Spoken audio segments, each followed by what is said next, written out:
The luxurious black Cadillac Escalade pulled up in front of the modest Oakwood Public School, a stark contrast to the humble neighborhood surrounding it. Eleanor Vance adjusted her elegant, tailored suit and peered through the tinted window at the worn brick building where her chauffeur had mistakenly dropped off her son. A flicker of distaste crossed her lips as she watched children playing in the dusty schoolyard. As the CEO of Vance Entertainment, one of the nation's most prominent media and music conglomerates, Eleanor was used to the best private academies, not institutions like this. A simple error by her assistant had led to her young son being temporarily enrolled here while his paperwork for the exclusive St. Jude's Academy was sorted out. "It's only for 1 week," she muttered to herself, stepping out of the vehicle with the grace of someone accustomed to all eyes on her. Her perfectly styled chestnut hair shone in the morning sun, and her commanding presence didn't go unnoticed by the parents accompanying their children. Inside the building, the narrow halls and peeling paint reminded her of everything she'd left behind. Eleanor had grown up in a similar inner-city neighborhood, but that was a past she preferred to keep buried. Now she was a successful, influential woman, the owner of her destiny and that of many others. Arriving at the principal's office, she was greeted by Mr. Daniel Miller, the music teacher, a man with a simple appearance but intelligent eyes. Despite his modest clothes and humble setting, there was a quiet wisdom about him that Eleanor found slightly unsettling. "Ms. Vance," Daniel said with a warm smile, "it's an honor to have you here. I know this is temporary, but I want to assure you that your son will receive the best care possible." Eleanor nodded with professional coolness. "I hope so. My son is accustomed to certain educational standards. I trust that even for a short time, he won't be disadvantaged by this situation." During that first week, Eleanor felt compelled to pick up her son personally each day, unable to send her chauffeur to a place she considered unworthy. It was during one of these visits that she stopped dead in her tracks in front of the music room. A melody drifted through the air, played on a piano with impeccable technique and an emotiveness that took her breath away. The music seemed to tell a story of struggle, hope, and triumph, resonating deep within her soul and stirring up memories she had carefully suppressed. When the music ended, Eleanor discreetly peeked through the slightly ajar door. What she saw that was even more impactful than the music itself. A boy about the same age as her son sat at an old, slightly out-of-tune upright piano, his small hands still resting on the yellowed keys. The boy had an angelic face with large, expressive eyes that seemed to reflect a wisdom beyond his years. "Incredible," murmured Daniel, who had been observing from the back of the room. "That child has extraordinary talent. I've never seen someone so young play with such passion and technique." A shiver ran down Eleanor's spine. There was something familiar in the way the boy moved, the way his fingers danced across the keys, the intensity with which he devoted himself to the music. "What's his name?" she asked, trying to keep her tone casual. "Ricky," Daniel replied with evident pride. "He's the son of our school custodian, Maria Rodriguez. She cleans the classrooms after school so she can bring him to work." The boy taught himself to play, watching the music classes and practicing when no one is around. Eleanor felt the ground shift beneath her. The name, the situation, the boy's age, everything began to click in a terrifying way. It couldn't be possible. Not after all these years. That night, Eleanor couldn't sleep. Images of the boy playing the piano replayed in her mind like an obsessive melody. She remembered her own youth when music had been her refuge, her escape from a harsh, unforgiving reality. She remembered broken promises, desperate decisions, and secrets she had sworn to take to the grave. The next day, she arrived at school earlier, determined to observe more closely. She hid in the hallway as Maria, the custodian, arrived with Ricky. The woman was young and beautiful, despite her simple uniform and tired face. There was a nobility in her posture, a dignity money couldn't buy. "Remember, sweetie," Maria told Ricky as she pulled out her cleaning supplies, "be good and don't bother anyone. You can only use the piano when you're sure no one else is around." Eleanor watched as the boy nodded solemnly before giving his mother a kiss on the cheek. The tenderness of the gesture moved her in a way she hadn't experienced in years. When Ricky headed to the music room, Eleanor silently followed. The boy began to play a piece that Eleanor instantly recognized. It was a composition she herself had created years ago, a melody she had never shared with anyone. a tune that only existed in her heart and in an old notebook she had lost long ago. "It's impossible," Eleanor whispered, feeling tears well up in her eyes. "It can't be." But as she watched the boy play her music with a perfection that transcended technique, Eleanor knew in her heart that it wasn't a coincidence. The boy's features, his innate musical talent, the way his eyes closed during the most emotional parts of the piece, everything pointed to a truth she had been running from for years. When Ricky finished playing, he turned and saw her standing in the doorway. Their eyes met, and Eleanor felt as if she were looking into a time mirror. The boy's eyes held the same intensity, the same burning passion she remembered seeing in her own reflection when she was young and dreamed of conquering the world with her music. "Hello," Ricky said with a shy smile. "Do you like the music?" Eleanor took a moment to recover her voice. "Yes," she finally managed. "I like it very much." "Who taught you to play like that?" "No one, Sauce," the boy replied innocently. "The music comes from here," he said, pointing to his heart. "My mom says some of us are born with melodies in our souls." Those words struck Eleanor like lightning. They were the exact same words she used to say when she was young, when she believed in music's transformative power, before life turned her into the cold, calculated executive she was now. For the next few days, Eleanor found excuses to stay longer at the school, always watching Ricky from the shadows. Each time she saw him interact with Maria, she felt a consuming mixture of pride and pain. The boy was extraordinary, not only musically but as a person. He possessed a gentleness and sensitivity that dramatically contrasted with the hard, competitive world Eleanor inhabited. One afternoon, while Ricky practiced an especially complex piece, Eleanor noticed Daniel watching from the hallway too. The teacher had tears in his eyes as he listened. "I've never seen anything like it," Daniel murmured when he realized Eleanor was there. "This child doesn't just play music, he lives it. He breathes it. It's like he was born for this." Eleanor nodded silently, unable to trust her voice. The irony of the situation overwhelmed her. Here she was, one of the most powerful women in the music industry, observing a boy who could be, who probably was, who definitely was her son. "Do you know Ricky's story?" Daniel asked, interrupting her tormented thoughts. Eleanor shook her head, even though her heart already knew the answer. "Maria never talks much about her past," the teacher continued. "We only know she arrived here some years ago, alone with the boy. She's one of the hardest working employees we've ever had. You can tell she would do anything for her son." That night, Eleanor found herself standing in front of the window of her luxurious penthouse office, gazing at the city spread out below her like an empire she'd built with determination and sacrifice. But for the first time in years, all that success felt empty, insignificant, compared to what she had just discovered. She remembered the night that changed everything. She was young, barely a music student with big dreams and few opportunities. She had met someone who promised to help her, who offered a scholarship, a chance to study abroad, but the price had been higher than she ever imagined.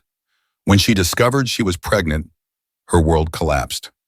The scholarship was pulled, the promises evaporated, and she found herself alone and desperate.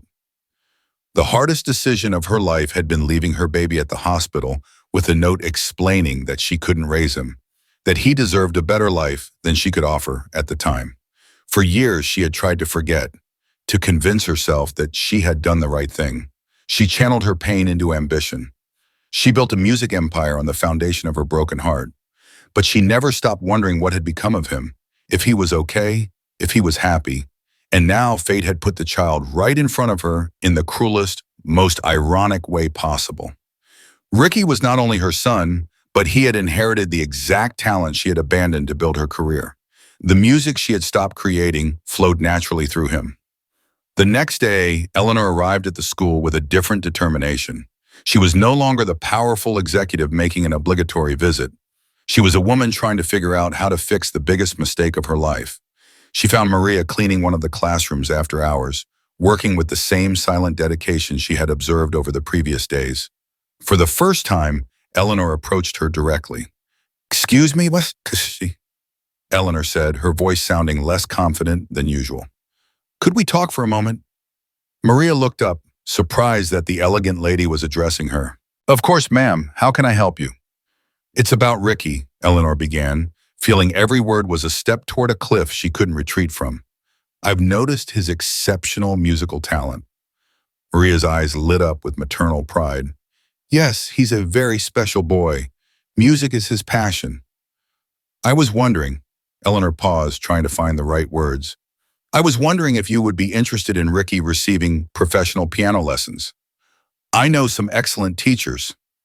Maria's brow furrowed slightly, and Eleanor saw caution reflected in her beautiful eyes. That's very kind of you, ma'am, but we couldn't possibly afford that kind of expense. It would be no cost to you, Eleanor hastened to say. Consider it a scholarship.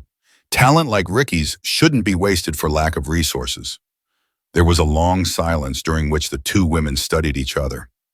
Eleanor could see that Maria was intelligent, that there was something more behind her current situation. She wasn't just a custodian, there was a deeper history, an education hidden beneath the surface. May I ask why, Maria finally said. You don't know us. Why would you do this for us? Eleanor felt her heart stop. This was her chance to tell the truth, to reveal the secret she had kept for so many years. But the words caught in her throat. How could she explain that she had abandoned this territoire? How could she justify years of absence? How could she shatter the perfect life Maria had built for Ricky? Because I believe in the power of music to change lives, she finally said, which wasn't a lie, though it wasn't the whole truth either. And because I see something special in Ricky that the world needs to hear. Maria observed her for a long moment, as if trying to read between the lines. Finally, she nodded slowly. If there's genuinely no cost, and if Ricky wants to do it, then I accept your offer, but with one condition. What is it? I want to be present at the lessons. I won't leave my son with strangers, no matter how generous they are. Eleanor felt a mix of respect and pain at Maria's response. A mother's fierce protection of her child was something she had never fully been able to experience. Of course, she agreed, that would be most appropriate. As she returned to her office that afternoon, Eleanor knew she had crossed a line she couldn't come back from. She had started a dangerous game where every move could reveal secrets that would change everything forever. But for the first time in years, she felt alive in a way she hadn't since she was young and dreamed of performing on the world's grandest stages. The music she had abandoned to build her empire was about to return to her life through the talented hands of the son she thought she had lost forever. And Eleanor had no idea if she was prepared for the consequences of what she had just set in motion. Fate, it seemed, had plans that went beyond her control, and the melody now being composed promised to be the most complex and emotional of her life. The piano lessons began a week later at the city's most prestigious conservatory. Eleanor had arranged everything personally, from selecting the most respected teacher to scheduling teams that fit Maria's work. What initially seemed like a simple act of charity had become a complex operation designed to slowly get closer to the truth. The chosen instructor was Maestro Lorenzo, an internationally renowned concert pianist who usually didn't take students so young. But when Eleanor showed him a secret recording of Ricky playing at the school, the maestro was so impressed he accepted immediately. This boy has something that can't be taught, Lorenzo had said after hearing the recording. Technique can be perfected, but passion, that comes from the soul. On the day of the first lesson, Eleanor arrived at the conservatory early under the pretense of overseeing the arrangements. In truth, she couldn't bear the thought of missing a moment of this opportunity to get to know Ricky better. She hid in an observation room with one-way glass where she could see everything without being seen. When Maria and Ricky arrived, Eleanor's heart pounded. Ricky wore his best clothes, which, though modest, were impeccably clean and pressed. Maria had made an extra effort to dress up, and Eleanor could see the natural beauty hidden beneath her usually tired appearance. "What a beautiful place," Ricky exclaimed as he entered the music room, his eyes shining with awe at the black grand piano dominating the space. "Can I really play it?" "Of course, little maestro," Lorenzo replied with a fatherly smile. "That piano is waiting for you." Eleanor watched, fascinated, as Ricky approached the instrument with an almost religious reverence. His small hands gently caressed the keys before he sat on the adjustable bench. Even from a distance, Eleanor could see the immediate connection established between the boy and the music. "Show me what you know," Lorenzo asked gently. Ricky closed his eyes for a moment, as if listening to an invisible melody, and then began to play. The piece he chose made Eleanor shoot up from her seat. It was another one of her lost compositions, a melody she had created during her darkest days as a pregnant student when music was the only thing keeping her sane. Impossible, Eleanor murmured, pressing against the glass for a better look. Lorenzo was clearly impressed too. He moved closer to the piano and listened intently, occasionally making small adjustments to Ricky's posture or suggesting variations in interpretation. But it was evident that the teacher was learning as much from the boy as he was teaching him. "Where did you learn this piece?" Lorenzo asked when Ricky finished. "I didn't learn it," the boy replied naturally. "It's right here," he said, pointing to his heart, along with many others. Maria, who had been watching silently from a chair in the corner, smiled with maternal pride. Ricky has always had a special connection to music. Since he was very little, he could reproduce any melody he heard. "But he also creates his own?" Lorenzo asked, clearly intrigued. "Yes," Ricky nodded. "Do you want to hear one?" Without waiting for an answer, he began to play a melody that Eleanor didn't recognize, but which moved her deeply. It was a piece full of hope and nostalgia, as if the boy had captured the essence of longing for something lost in the faith that it would one day be found. Eleanor felt tears rolling down her cheeks as she listened. It was as if Ricky were telling his own story through the music, the story of a child who had grown up without knowing his true origins, but intuitively sensed that something was missing from his life. After the lesson, Eleanor waited in the parking lot, fighting the urge to approach Maria and Ricky directly. Instead, she watched them from afar as they boarded the city bus that would take them back to their humble home. That night, Eleanor made a decision she knew would change everything. She hired a private investigator, not to spy on Maria and Ricky, but to fully understand their history. She needed to know how her son had come to be with Maria, what kind of life they had built together, and if there was any chance she could be a part of it without destroying it. The investigation results came a week later, confirming her worst fears and her best hopes at the same time. Ricky had been found as an abandoned baby at the hospital, exactly where Eleanor had left him. Maria, who worked there at the time and as a nursing assistant, had officially adopted him after no one else claimed the child. The report also revealed aspects of Maria that Eleanor hadn't anticipated. The woman had been a brilliant literature and education student, but had dropped out to care for Ricky when he became seriously ill during his first year of life. She had sacrificed her professional career to ensure the boy received the medical attention he needed. Maria Rodriguez, Eleanor read aloud, 32 years old, single, no known family, has worked several jobs to support Ricky, always prioritizing his education and well-being above her own needs. The report included photographs of their small, clean but austere apartment, where the only decorated room was Ricky's, filled with books and a small, second-hand electronic keyboard Maria had bought to feed the boy's musical passion. Eleanor closed the file, feeling a mix of gratitude and guilt that threatened to overwhelm her. Maria had been the mother she couldn't be. She had given Ricky the love and stability that Eleanor had been unable to offer. But now that she knew the truth, did she have the right to interfere in that perfect relationship? The piano lessons continued, and Eleanor developed an observation routine that became an obsession. Each week, she sat in her secret observation room, memorizing Ricky's every gesture, Maria's every proud smile, every moment of connection between the adoptive mother and son. Gradually, she began to notice small details that confirmed her original intuition. Ricky had her same gestures when concentrating deeply, the same way of tilting his head when listening to music, the same dimples when he smiled genuinely. But he also had features Eleanor vaguely recognized, hazy memories of Ricky's father that she had preferred to forget. One day, after a particularly emotional lesson where Ricky had played a piece of his own composition dedicated to the mother who found me and the mother I lost, Eleanor couldn't hold back anymore. She waited until Lorenzo left and then entered the room where Maria was helping Ricky put away his sheet music. "That was a beautiful piece," Eleanor said, trying to keep her voice steady. Ricky smiled shyly. "Thanks, Ms. Eleanor. Maestro Lorenzo says I should play what I feel in my heart." "And what do you feel when you compose about lost mothers?" Eleanor asked, knowing she was entering dangerous territory. Ricky looked at Maria before answering. "Sometimes I dream of a lady singing sad songs. Mama Maria says we all have strange dreams, but I think maybe there was someone else before she found me. Maria tensed visibly. Ricky, we've talked about this. You are my son, and that's what matters.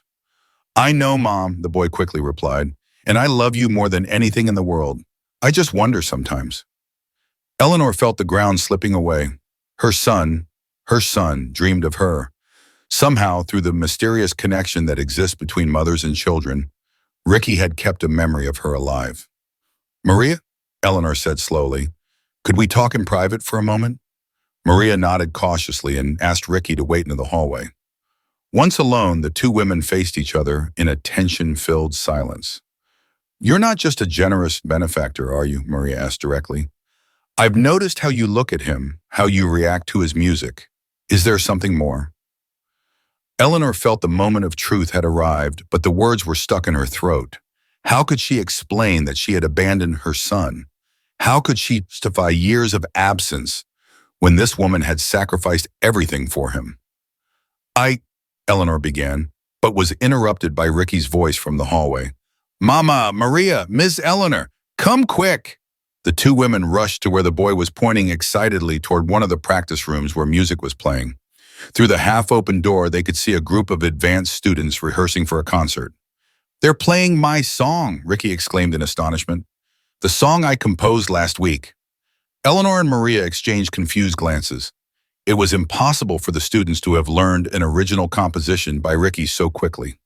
They moved closer and listened intently.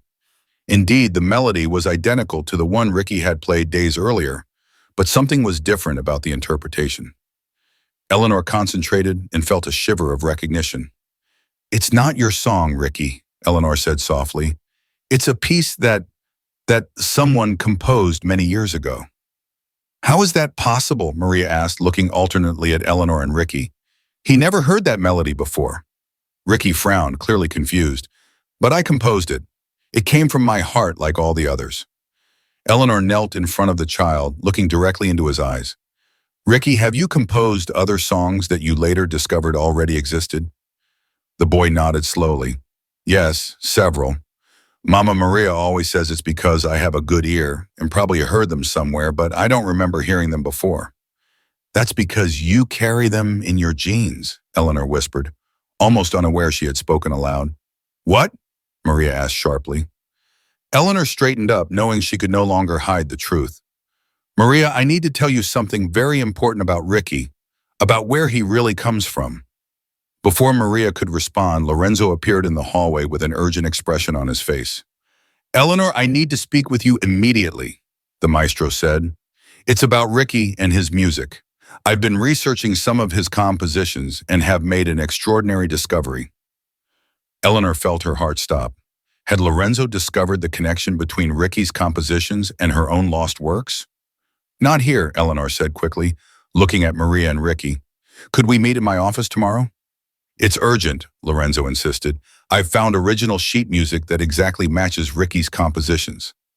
Not just the melody, but every detail, every nuance.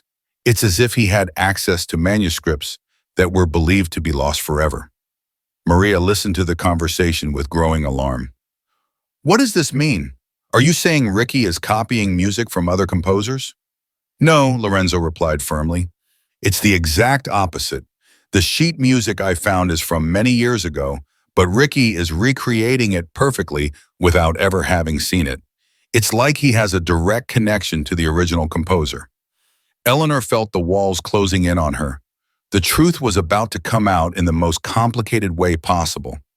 Who is the composer? Maria asked, although from the expression on Eleanor's face, she seemed to already intuit the answer. Lorenzo looked directly at Eleanor. The scores are signed with the initials E.V., Eleanor Vance. They are youth compositions that were never officially published. The silence that followed was deafening. Maria looked at Eleanor with a mixture of comprehension and growing horror. Is it you? Maria said in a whisper. You are the mother who abandoned him. Ricky, who had been listening in confusion, suddenly understood the implications of the conversation. His eyes filled with tears as he looked alternately at Eleanor and Maria. Miss Eleanor, are you my real mom? He asked, his voice trembling. Eleanor knelt in front of him again, tears streaming freely down her cheeks. Yes, my love, I am your biological mother, and I've been looking for you since the day I had to let you go." "Why did you leave me?" Ricky asked, his voice broken by emotion. "Because I was very young and very scared," Eleanor answered honestly. "I thought I couldn't give you the life you deserved. It was the biggest mistake of my life." Maria remained still, processing the revelation. Finally, she spoke, her voice cold and controlled. "And now what? You come to claim your son after all these years? After I raised him, cared for him when he was sick, worked 3 jobs to give him what he needed?" Eleanor stood up, facing Maria's justified anger. "I'm not here to take him from you. I've come to ask for your forgiveness and to see if there is any way I can be a part of his life without destroying what you two have built." "And does my opinion matter?" Ricky asked, surprising both women with the maturity of his question. The two women looked at him, waiting for his words. "Mama Maria will always be my mom," Ricky said firmly. "She cared for me and loved me when no one else did." He paused, looking at Eleanor. "But I also want to know my other mom. I want to understand where my music comes from." Eleanor felt a mix of joy and pain at the boy's words. She had expected rejection, but Ricky was showing a wisdom and capacity for love that transcended his age. Maria, on the other hand, seemed to be struggling with conflicting emotions. The fear of losing her son was mixed with the recognition that Ricky had a right to know his origins. "I need time to process this," Maria finally said. This is too much." "Of course," Eleanor replied. "Take all the time you need. I just want you to know that I have no intention of disrupting your life. You have built something beautiful, and I completely respect that." Lorenzo, who had been observing the emotional exchange in silence, finally intervened. "If I may make a suggestion," he said gently, "perhaps music could be the bridge that connects you. Ricky has clearly inherited an extraordinary gift that transcends the normal.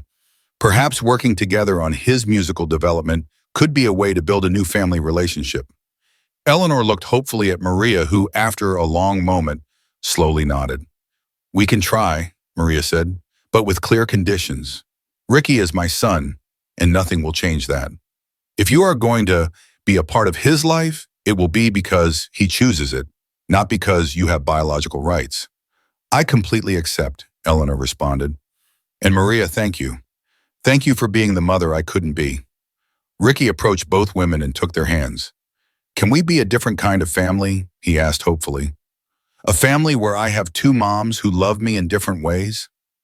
Eleanor and Maria exchanged a look over the boy's head, and for the first time since the revelation, Eleanor saw something close to acceptance in Maria's eyes. "We can try," Maria replied softly. "For you, we can try anything." As they left the conservatory that afternoon, Eleanor knew the road ahead would be complicated and full of challenges. But for the first time in years, she felt she had a real chance to repair the biggest mistake of her life, not by recovering her son, but by learning to be a part of the family he already had. The music that had brought them together would continue to be the common thread of their new relationship, a complex melody that would require time, patience, and much love to be interpreted correctly.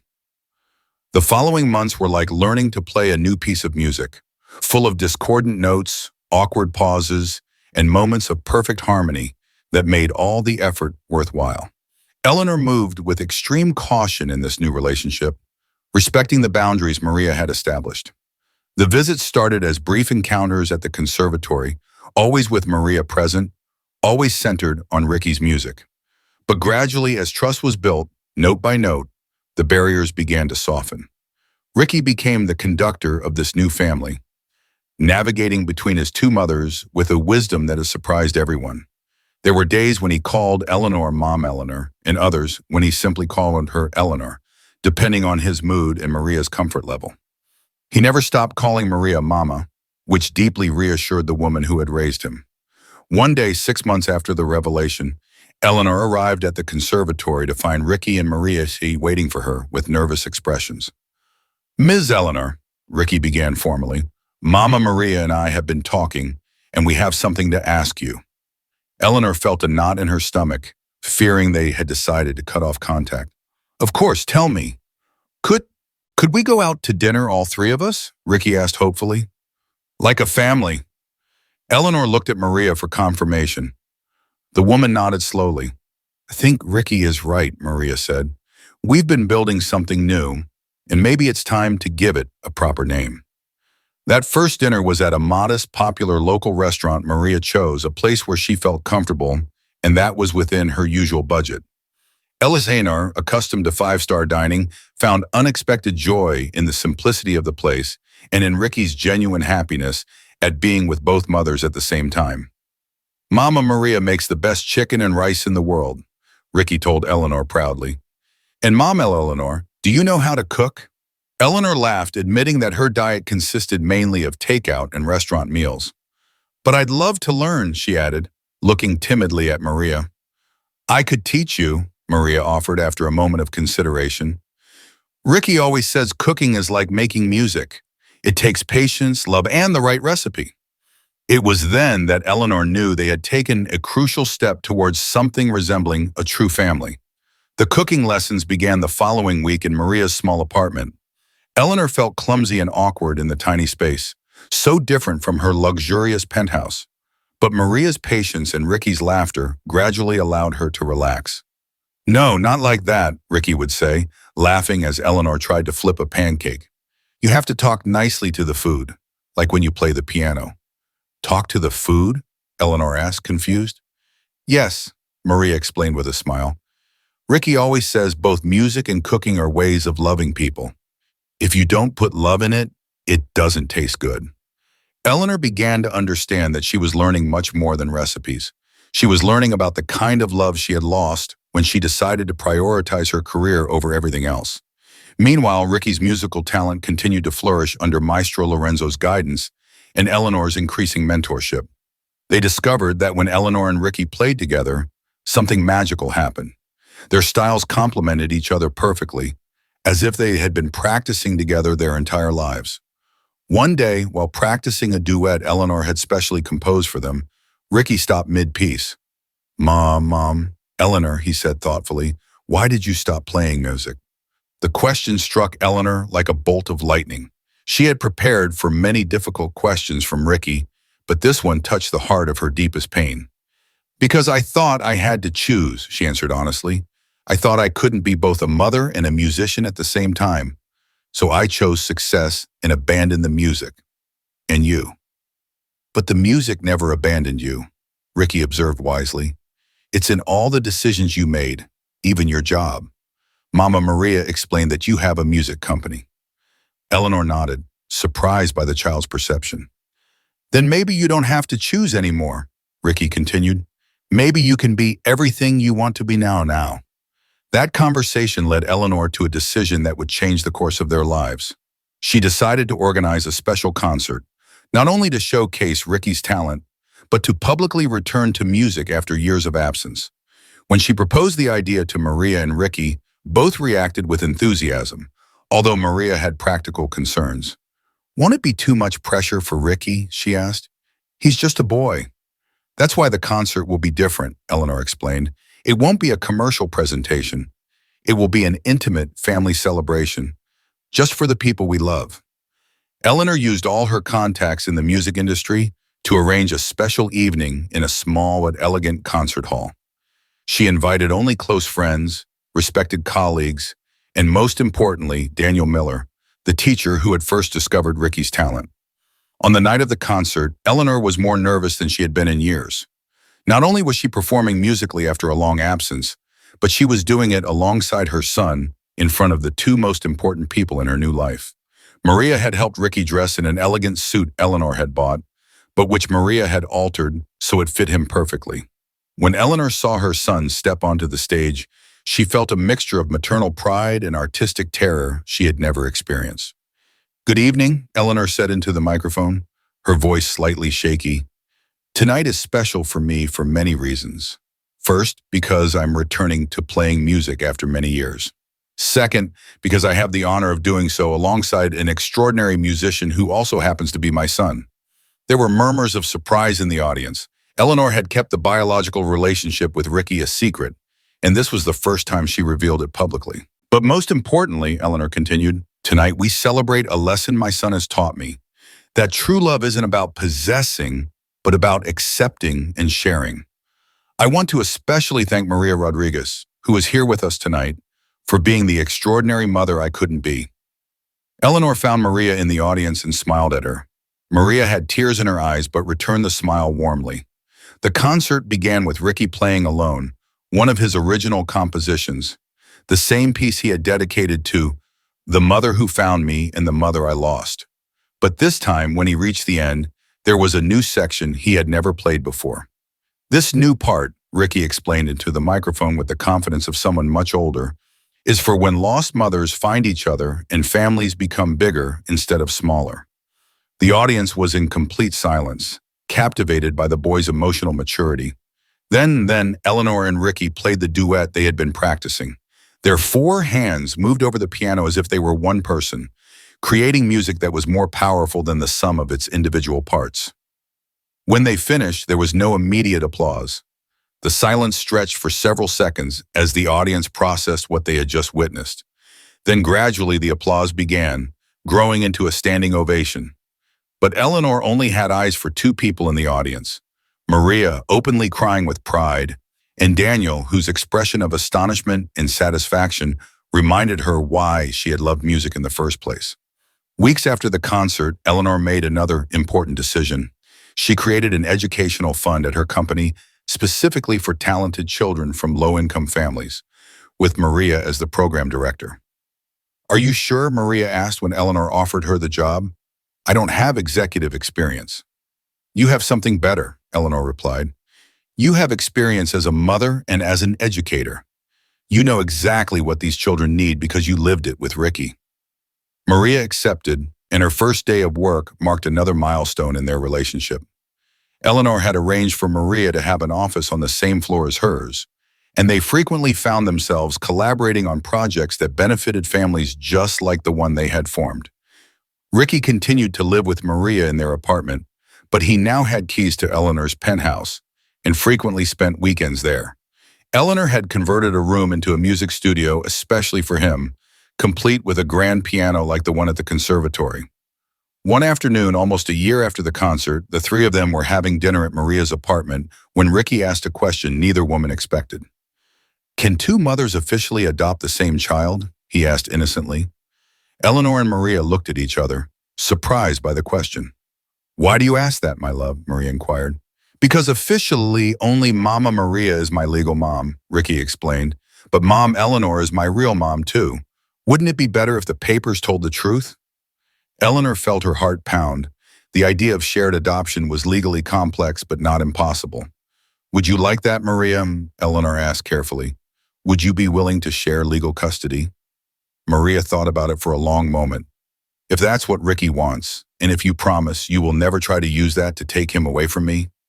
"Never," Eleanor interrupted. "Maria, you saved my son when I couldn't. I would never do anything to hurt that relationship." "Then yes," Maria finally said. "Let's make it official." The legal process took several months, but it was finally completed. Eleanor officially became Ricky's co-adoptive mother, an unusual but not unprecedented arrangement. The day they signed the final papers, Ricky insisted they all go together to celebrate at the restaurant where they had their first family dinner. "Now we really are a family," Ricky declared as they waited for their food. "A special family, but a real one." "We were always real," Maria told him, stroking his hair. "The papers just confirm it." "And now what?" Eleanor asked, feeling more complete than she had in years. "Now we keep making music together," Ricky replied simply, "and we keep learning how to be a family."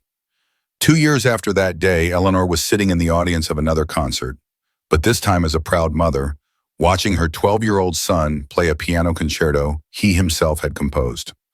Maria sat beside her, and they frequently held hands during the most emotional parts of the performance. The music press had begun calling Ricky the prodigy with two moms, and the story of their unconventional family had inspired other non-traditional families to embrace their own unique configurations. After the concert, as the three of them walked through the par near the auditorium, Ricky suddenly stopped. "What is it, my love?" Maria asked. "I was just thinking," Ricky said, "about how music brought us all together. It's like my whole life has been a song waiting for all the parts to join so it could sound complete." Eleanor smiled, remembering something she had once read. Do you know what the most beautiful thing about music is, Ricky? What? That no matter when you start playing a song, if you have the right melody in your heart, you can always find your place in the orchestra. Just like us, Maria added, we started playing together late, but we found the right melody. Exactly like us, Eleanor agreed. As they continued walking under the stars, Eleanor reflected on the extraordinary journey that had led them to this moment. It had begun with a successful but emotionally empty executive who had sacrificed love for ambition. It had included an extraordinary adoptive mother who had dedicated her life to a child who wasn't biologically hers.